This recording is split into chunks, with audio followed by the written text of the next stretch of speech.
What's up, YouTube? I'm Mike, and today I'm on a content tear, man. I can't stop making content. So the video I'm doing today, right now, is again another video that's very atypical for my channel. I know a lot of my typical followers are not going to care about this, but if you have been following me recently, then you know that I have become more than a little bit obsessed with luxury goods. My wife and I made a video recently, if you haven't seen it, about the $40,000 that we spent on luxury and designer goods this most recent holiday season. And then, of course, I also mentioned the fallout that I had with one of my favorite brands, Louis Vuitton, who I had tried to actually go to work for. Well, it turns out that the Louis Vuitton diss may have been a blessing in disguise. So when Louis Vuitton kind of went cold on me, we were already buying Gucci products, and we had some really good buying experiences with a gentleman at the Gucci boutique in North Park Center by the name of Juan Sanchez. So I would just like to give a big shout out to Juan. Before I get into this video, if you are in the market for Gucci products in the DFW area, definitely go check out my boy Juan at Dallas North Park Center Gucci Boutique, because he has been a consummate professional in every one of his dealings with us. As a matter of fact, Juan, I need you to hit me up. Give me a text message. I'm looking for like a black leather Gucci backpack. So hit me up and let me know what you have in inventory, please, sir. But what I'm talking about today is the fall-winter collections that have recently been released by Louis Vuitton and by Gucci. And the reason I say that the diss that I sort of received in my employment escapades with Louis Vuitton, it may have been a blessing in disguise, because they got a new designer by the name of Pharrell.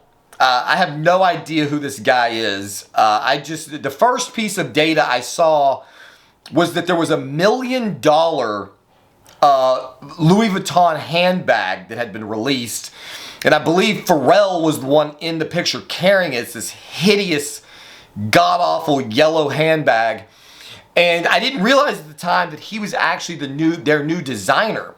And so, because I've gotten sucked into this type of thing, I'm always kind of eager to see what products come out in each season, especially if there's a new designer, to see what kind of life they're going to breathe into the brand, what kind of changes they're going to make. And Gucci has also been undergoing a change where their previous designer, whose last name was Marmont, has been replaced by a guy named Sabato De Sarno. So I've been literally waiting with bated breath to see the release of both, of the new catalogs, the new products that these two brands were going to bring to the market. And what I'm seeing coming from Pharrell, especially in the men's ready-to-wear category, has got to be some of the ugliest shit I've ever seen. The colors, I talked about this previously.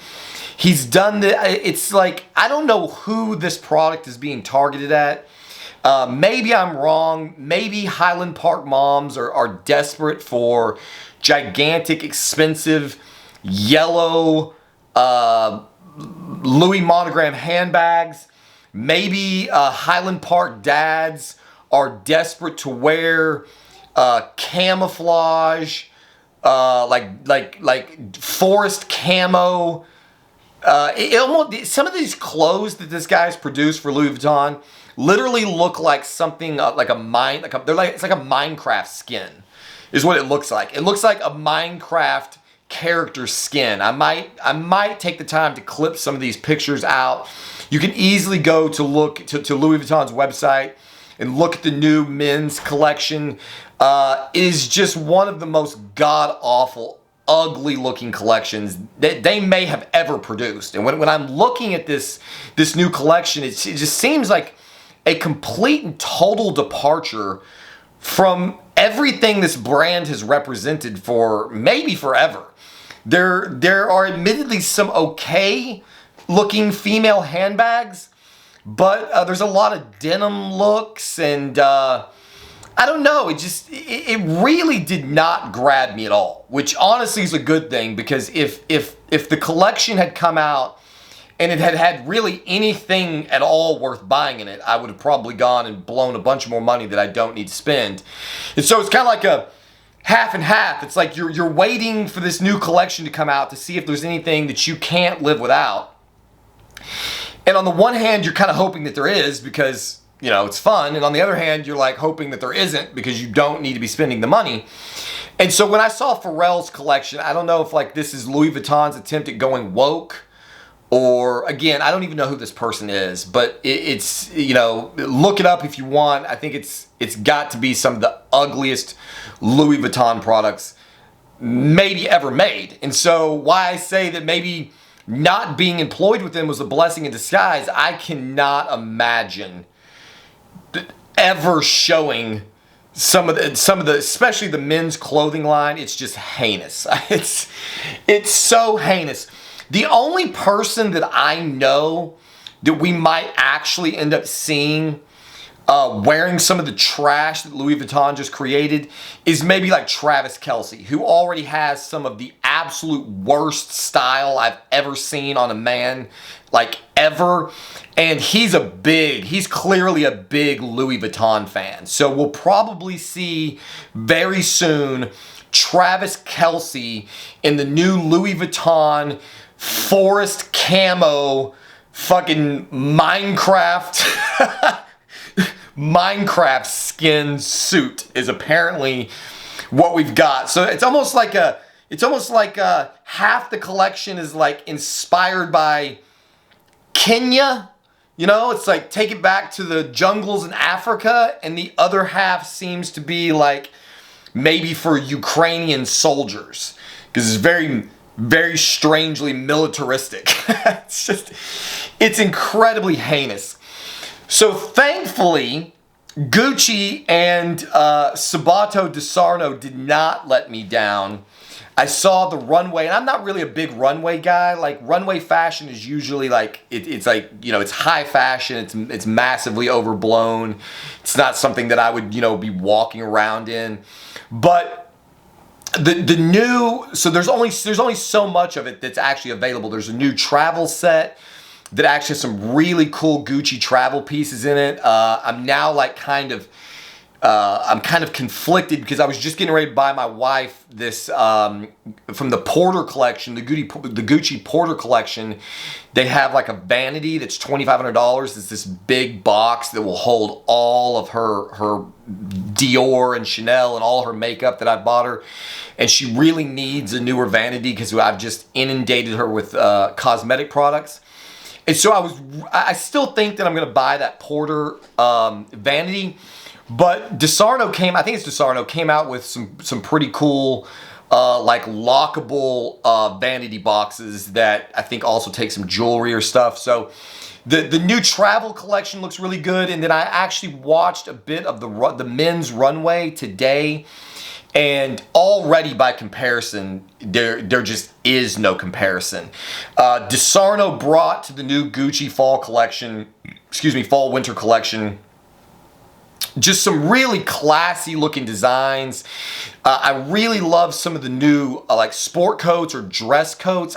This might be finally the chance for me to buy a luxury like sport coat, because the problem that I have with coats is that they don't fit my frame. Like, I've got these big, wide, massive shoulders. And so in order to get my shoulders into a coat, the rest of it just hangs like a dress. And the style that De Sarno has brought to these coats is a very futuristic and sort of Asian take on like a men's dress coat. And so they button way over here. The coat like wraps real tight, so it's very form-fitting around your midsection. And so I'm hoping that maybe possibly I can get a Gucci coat or a Gucci suit that will actually fit my frame without having to be massively tailored, and still look like, you know, something masculine and form-fitting. And there's just a lot of really interesting pieces. I just saw just the the men's collection today, I haven't seen the women's, and I think that none of these items are actually in the boutiques yet. Just the travel pieces, I believe, are what we have. I could be wrong about that. So there you have it. I just wanted to, honestly, I just wanted to plug my boy Juan, because he's taken such good care of us at Gucci. And I was just so shocked when I saw the Louis product that came out. And then after they put such a bad taste in my mouth with the way that they treated me, not only as a prospective employee, but as a client. Like, I made a video about my experience, my disappointing experience with Louis Vuitton. You can find it in my videos section, where like I contacted one of their team leads in text message, because I was planning on buying my backpack from Louis to match my belt and my shoes and my wallet and all of the other Louis Vuitton products that I have. And the guy ghosted me for 9 days. I never heard from them. I was fully prepared to spend $4,000 on a backpack, and I sent a text message to say, hey, can you please inform me as your customer as to what your inventory levels are like, so that I'll know whether I could come into the boutique and check something out. And I got no response. So that's when I decided, well, I guess Gucci, clearly wants to work harder for my business. So Juan, if you're seeing this, buddy, send me a text message. Let me know what it's looking like. It's the black Gucci leather backpack, I think, is the one that I want. So if you would, please send me your inventory on anything you have. For anybody who, like I said, I know that this is not, a video that my typical audience wants to see, but I'm trying to branch out. I'm trying to diversify my content. My wife and I are trying to bring a lot of different ideas to this channel, and we've had a lot of fun with learning the various brands, brand history, getting to know the designers, and seeing their various takes on what they want to bring to the brand. And so I'm very excited for the future of Gucci this season and the seasons to follow with their new designer, because at least we seem to be on the same wavelength. So I'm probably going to be in trouble when the new handbags come out for ladies. They're probably going to be phenomenal. So anyway, there you have it. As always, thank you for watching. Comments in the section below. I would love to know if I'm the only one. If you actually take the time to look up Louis Vuitton's new men's collection, like, what's going on there, guys? Is it me? Am I the only one that doesn't want to wear, camo shirts and carry red and yellow and orange handbags or backpacks or I don't know, man. I don't know what they did there. It'll be really interesting to see if the Louis Vuitton fan base recoils from this in the same way I am, because one of the interesting things going on in the luxury market is that a lot of people were missing their marks, missing their goals. And so there was some talk that there might be an economic downturn, and that luxury brands might actually be losing value in 2024. And both Hermes and Chanel have already come out and said that they're increasing their prices in 2024, not decreasing. So it'll be interesting to see what happens with Gucci and Louis and Dolce and all of the Versace and all these other brands, to see where they're going to be at price-wise and what kind of market share they can capture. It's something interesting to me to track and to follow. So if you have any tidbits to share in the comments, I would love to read those. As always, thank you for watching this video, and we'll see you on the next one.